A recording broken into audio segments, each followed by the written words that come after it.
I am honored to be joined by Sandra Granger. She's the First Lady of Guyana. How are you? I'm fine, thank you, and enjoying my stay in Santo Domingo. Oh, we're glad. Mhm. I would like to know, what does religious freedom mean to you? Well, it starts with tolerance for other people's belief, and also being educated about what those beliefs might be.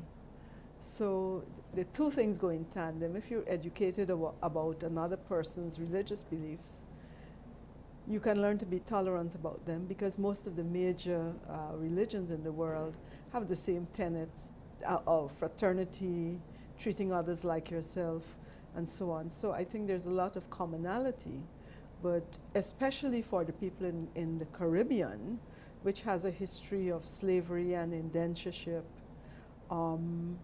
I think we are much more tolerant because we have, in some cases, accepted a certain syncretism in our religion, so that African influences might be found in certain rituals in the Catholic Church, say in Brazil and in Cuba, and I don't know if it's here in Santo Domingo.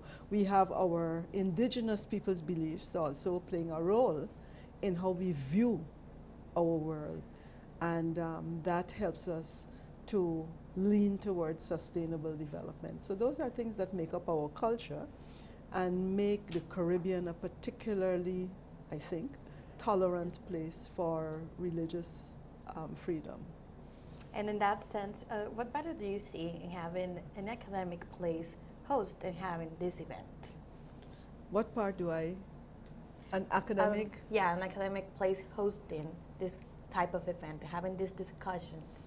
But you know, the thing is that if you say Catholica, it is Catholic means universal, and that's the origin of the name. Yeah. So why should it not take place in here? I don't think we have been bombarded with religion since we have been here, but since this is basically an academic discussion to a certain extent, and therefore there should be no threat from it being held here.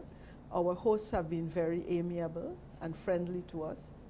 So I don't have a difficulty with it. I don't know if anyone has. And we have had a speaker from the Islamic group. He spoke, and different Christian denominations speaking. So I don't have a difficulty. At the end of the day, it is a place. And it's the humans inside it who make it, who develop the ambience. And it has been welcoming to all and very friendly.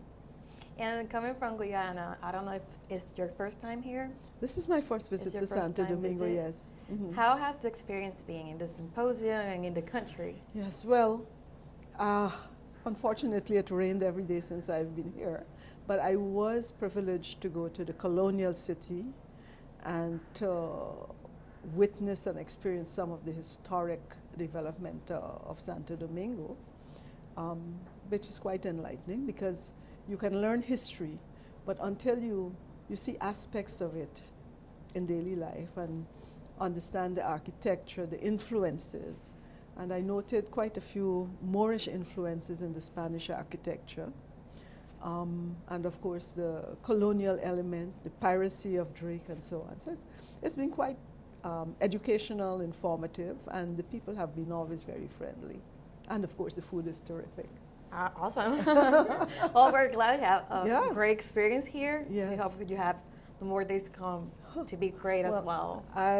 Unfortunately, I'm leaving early tomorrow morning, so I'll probably have to think of coming back to Santo Domingo another time. And it'll be more than just welcome. Thank you. Thank you very much. Thank you very much. It has been a pleasure.